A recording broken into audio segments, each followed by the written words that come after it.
రూపాయలకు రూపాయలు bumper offer అంటే ఏంటో అనుకుంటున్నారా? ఎస్ అండి, ఇది నిజం. మన అనంతపూర్లోనే ఎక్కడ కూడా కాదు. 1000 పెట్టి కనుక మంచి ఒక 500, 350, 400 ఒక్కొక్క రెస్టారెంట్లో ఒక్కొక్క రేటు ఉంటుంది బిర్యానీ. లేదు బిర్యానీ కాకపోతే రోటీలో లేకపోతే పుల్కాలో లేకపోతే ఇంకొకటో అవో ఇవో తింటుంటాం మనం మసాలా ఫుడ్.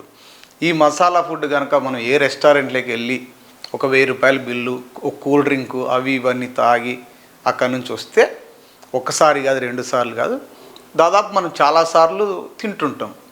కానీ ఈ మధ్యనే మనం పేపర్లోను మీడియాలోను చూస్తున్నాం, ఒకరు 1000 పెట్టి బిర్యానీ తిన్నారు ఒక హోటల్లో. అది ఫంగస్ వచ్చిన చికెన్కి కోటింగ్ వేసి, ఆ ఫంగస్ కనిపించకుండా దానికి కోటింగ్ వేసేసి, కలర్ కోటింగ్, ఆ ఫుడ్ ఎప్పుడో దాదాపు 4-5 రోజుల నుంచి డీప్ ఫ్రిడ్జ్లో పెట్టిన ఆ చికెన్ లాంటివి, ఆ మసాలా లాంటివన్నీ పెట్టి తిన్నదానికి ₹1,00,000 ఖర్చు అయిన ఒక వ్యక్తి నిన్న లేక మొన్న ఆల్ ఛానల్స్, ఆల్ న్యూస్ పేపర్స్లో వచ్చాయి. న్యూస్ చూసే వాళ్ళకైతే బాగా తెలుసు. ముఖ్యంగా మన అనంతపురంలో కూడా ఈ మధ్య కాలంలో ఆ రెస్టారెంట్లు లెక్కలేనన్ని ఉన్నాయి. ఇటు సైడ్ హైవేలో చూస్తే కనుక ఎన్ని ఉన్నాయో లెక్కే లేదు.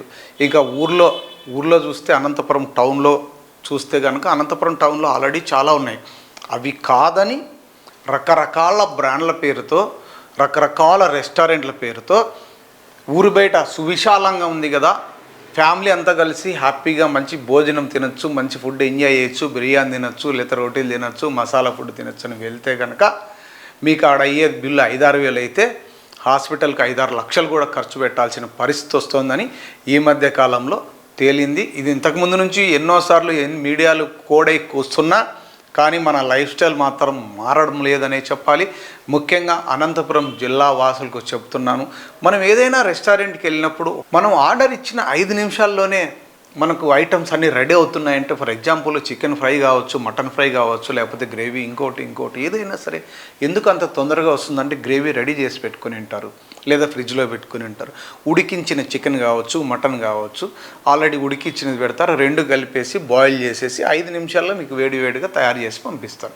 ఇంకా ఈ మధ్యకాలంలో రోటీలు, చపాతీలు ఇలాంటివి కూడా రెడీమేడ్గా తయారు చేసి వారం రోజులు కూడా అవే వేడి చేసి మనకి ఇస్తున్నారు. ఇవన్నీ చూస్తున్నాం. దానివల్ల ఎంత ఫంగస్ వచ్చిన దాన్ని కూడా నీట్గా శుభ్రం చేసి, అంటే మనకు తెలియదు, చాలా హోటల్స్లో మనం చూస్తుంటాం అనుమతి లేనిదే లోనికి రాకూడదు. ఎందుకు రాస్తున్నారు తెలుసా? అనుమతి లేనిదే లోనికి రాకూడదు. ఎవరైనా కస్టమర్ వెళ్ళినప్పుడు మీరు ఏ హోటల్కైనా కూడా ఎందుకు వాళ్ళని అనుమతి తీసుకోవాలి? కస్టమర్గా మీరు చెక్ చేయొచ్చు, దానికి ఆపడానికి ఏం రూల్స్ లేవు. ఎందుకంటే మనం తినే ఆహారం కూడా మనం చెక్ చేసుకోలేకపోతే మనం బిల్ పే చేస్తున్నాం. మీరు ఒక వినియోగదారునిగా ఏ రెస్టారెంట్లో అయినా కూడా ఏదైనా క్వశ్చన్ చేసే రైట్స్ మీకున్నాయి, ఎందుకు లేవు? ఏదైనా అలాంటి సంఘటన కనుక జరిగితే ఖచ్చితంగా మీరు క్వశ్చన్ చేయాలి. లేదు ఎవరైనా కొంచెం గట్టిగా అడిగితే లేదు సార్ అనేది పక్కన పెట్టేసి మళ్ళీ ఫ్రెష్ది ఏదైనా తీసుకొచ్చి ఇస్తారు. ఇది చాలా తప్పు. డబ్బులు ఇచ్చి వాళ్ళు ఇచ్చిన సాల్ట్ ఎక్కువైనా, మసాలా ఎక్కువైనా, కారం ఎక్కువైనా అలా ఉంటే తినాల్సిన అవసరం లేదు. కస్టమర్గా మీరు ఖచ్చితంగా వాళ్ళని ప్రశ్నించాలి. ప్రశ్నిస్తేనే ఆ హోటల్లో తీరు కూడా మారుతుందనేది మీరు తెలుసుకోవాలి. ముఖ్యంగా నాకెందుకులే అనుకుంటే ఈ హోటల్స్ మాత్రం ఇలాగే ఉంటాయి.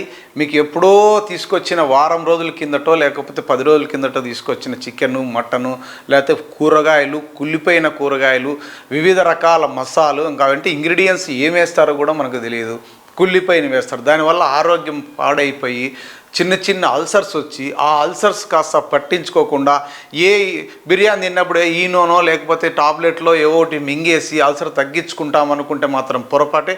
దానివల్ల క్యాన్సర్స్ వచ్చే అవకాశం ఉంది.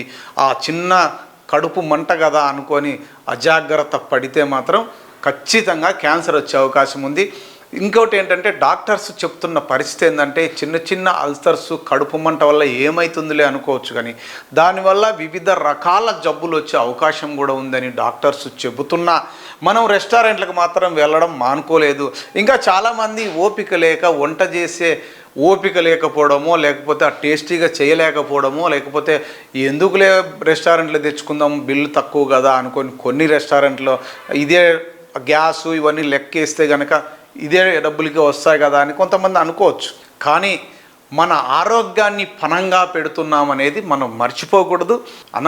ఉమ్మడి అనంతపురం జిల్లా వ్యాప్తంగా ఈ రెస్టారెంట్లు ఏవైతే ఉన్నాయో ఖచ్చితంగా ఆ రెస్టారెంట్లు అన్నిటిపైన కూడా ఈ ఫుడ్ ఇన్స్పెక్టర్లు కావచ్చు, హెల్త్ ఇన్స్పెక్టర్లు కావచ్చు, వీళ్ళు ఖచ్చితంగా దాడులు చేయాల్సిన ఆవశ్యకత ఎంతైనా ఉంది. తూతూ మంత్రంగా వెళ్ళి ఏదో ఫైన్లు రాసి వస్తున్నారే తప్ప మరి దీని వెనుక ఏం జరుగుతుందనేది ప్రజలందరికీ బాగా తెలుసు. కానీ ప్రజల్లో అంటే మనలో చైతన్యం రానంత వరకు అధికారులు అలాగే నిద్రలో ఉంటారు. రెస్టారెంట్లు వాళ్ళ పని వాళ్ళు చేసుకోబోతుంటారు. మనం తింటుంటాం, ఆరోగ్యం పాడవుతుంది. ఈ డబ్బులు మళ్ళీ మనకు వచ్చిన జబ్బులు పోయి డాక్టర్కి పెట్టాలా, ఉన్న డబ్బులన్నీ ఇక్కడ తిండికి డబ్బులు ఖర్చు, అటు డాక్టర్కి డబ్బులు ఖర్చు, మధ్యలో మనకు ఒక పెయిన్, కడుపులో మంట. కడుపు మంట అంటారే, ఇదే ఈ కడుపు మంట. ఈ కడుపు మంట తగ్గాలంటే ఏం చేయాలి? శుభ్రంగా ఇంట్లో కొంచెం సమయం వెచ్చించిన మంచి ఆహారం చేసుకొని, నాన్ వెజ్ లాంటివి ఏమైనా ఉంటే ఇంట్లోనే చేసుకొని తింటే మనకు డబ్బులకు సేవ్ అవుతాయి, ఆరోగ్యాన్ని కాపాడుకోగలుగుతాం. ఇక జీవితానికి మించింది ఏమైనా ఉందా?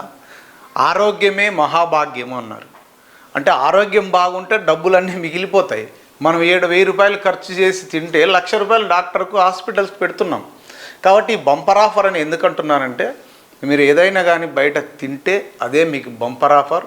మీరు కావాలంటే చెక్ చేసుకోండి. బయట రెస్టారెంట్లో ఒకరోజు బిర్యానీ తిని చూడండి, ఆ నెక్స్ట్ డే మన పొట్టలో ఏ విధంగా ఉంటుంది, మన ఇంట్లో చేసిన ఆహారం తింటే మనకు పొట్టలో ఏ విధంగా ఉంటుంది అనేది మనమే ఎగ్జాంపుల్గా ఎన్నో సందర్భాల్లో మనం అనుభవించుంటాం. బట్ అయినప్పటికీ కూడా మరి ఆ టేస్ట్కి అలవాటు పడుతున్నాం. టేస్ట్ అంటే ఇంకోటి టేస్టింగ్ సాల్ట్ వాడుతున్నారు. అది వాడకూడదని చెప్పేసి మన దేశంలో నిషేధించినారు. దానివల్ల క్యాన్సర్స్ వస్తున్నాయి. ఇప్పుడు గోబీ మంచూరు, ఈ బయట ఏదైతే ఫ్రైడ్ రైస్లు, చైనీస్ రెస్టారెంట్లో కంపల్సరీగా ఖచ్చితంగా వాడుతున్నారు టేస్టింగ్ సాల్ట్. కానీ దాన్ని క్వశ్చన్ చేసే దమ్ము మాత్రం మనలో లేదు. ఖచ్చితంగా ప్రజల్లో చైతన్యం రావాలి, తిరగబడే తనం రావాలి. మనం ఎప్పుడైతే వాళ్ళని ప్రశ్నిస్తామో అప్పుడు హోటల్స్ మారుతాయి. ఆ హోటల్స్లో కూడా ఇలాంటివి నిల్వ ఉంచిన పదార్థాలు, నిల్వ ఉంచిన మాంసం కావచ్చు, ఏదైనా సరే ఉంచితే మాత్రం ఖచ్చితంగా ఫ్రెష్ కాకోకుండా ఉంటే ఖచ్చితంగా ఫైట్ చేయాలి. మన ఏపీ 39 టీవీ కూడా ఈ రెస్టారెంట్లో మార్పు వచ్చే వరకు ఖచ్చితంగా ప్రజల తరపున పోరాడుతుంది. ఏదైనా అటువంటి హోటల్స్లో గిన ఇటువంటి ఏమన్నా ఆహార పదార్థాలు కానీ, కుళ్ళిపోయిన కానీ, కంపు వాసన వచ్చేటివి కానీ, లేదంటే రకరకాల ఇంగ్రీడియంట్స్ వాడి ప్రజలను మోసం చేస్తున్న రెస్టారెంట్స్ ఎక్కడైనా ఉంటే ఏపీ 39 టీవీకి మీరు ఖచ్చితంగా సమాచారం ఇవ్వవలసిందిగా కోరుచున్నాం. మా నెంబర్ కూడా ఒకసారి చెప్తా, 6281713012. ఈ నెంబర్కి ఫోన్ చేసి కనుక అక్కడ ఏమైనా జరుగుతుంటే ఖచ్చితంగా ఆ రెస్టారెంట్ పైన దాడి చేపించే బాధ్యత నాది. ఒకవేళ అధికారులు రాకపోయినా 39 టీవీ ధైర్యంగా దాడి చేసి అక్కడ ఉన్నటివి చూపించగలుగుతాం. ఇంకొక రోజుకు ఆ రెస్టారెంట్కు కస్టమర్లు రారనేది కూడా హోటల్ యజమానులు గుర్తుపెట్టుకోవాలి. ఎందుకంటే మేము మంచిగా ఉంటే మంచిగా చూపిస్తాం, నిజంగా నీట్నెస్ మెయింటైన్ చేసి మంచి ఫుడ్ ఎప్పటికప్పుడు ఫ్రెష్ కూరగాయలు కానీ, ఫ్రెష్ చికెన్ కానీ, ఫ్రెష్ మటన్ కానీ తీసుకొస్తే మాకు ఇబ్బంది లేదు, ప్రజలు కూడా బాగుంటారు. కానీ మీరు తీసుకొచ్చి వారాల తరబడి ఈ ఫ్రిడ్జుల్లో పెట్టి కుళ్ళిన కూరగాయలు, కుళ్ళిన ఆహారాలన్నీ తీసుకొచ్చి మాత్రం ప్రజలకు మోసం చేస్తే మాత్రం ఖచ్చితంగా చూస్తూ ఊరుకోము. డెఫినెట్గా హోటల్స్ పైన 1కి 10 సార్లు ప్రజలకు చూపించగలుగుతాం అనేది మాత్రం మీరు తెలుసుకోవాలి. చాలా రెస్టారెంట్ల ముసుగులో మీరు డబ్బులు తీసుకుంటున్నారు. ఆల్రెడీ 100, 200 అయ్యేది కూడా 300, 400 అమ్ముతున్నారు. ఆ రేట్లకు కూడా కళ్ళెం వేయాల్సిన బాధ్యత అధికారులకు ఉంది. ఇష్టం వచ్చిన రేట్లు, ఇష్టానుసారంగా రేట్లు అమ్ముతున్నారు. ఈ రేట్లపైన కూడా ఒకసారి అధికారులు దృష్టి పెట్టాలని కోరుచున్నాం. ఏవైనా ఎక్కడైనా ఏ రెస్టారెంట్లో అయినా కూడా అపరిశుభ్రంగా ఏదైనా ఆహారం ఉంటే మాత్రం ఏపీ 39 టీవీకి ఖచ్చితంగా మీరు సమాచారం ఇవ్వవలసిందిగా కోరుకుంటున్నాం.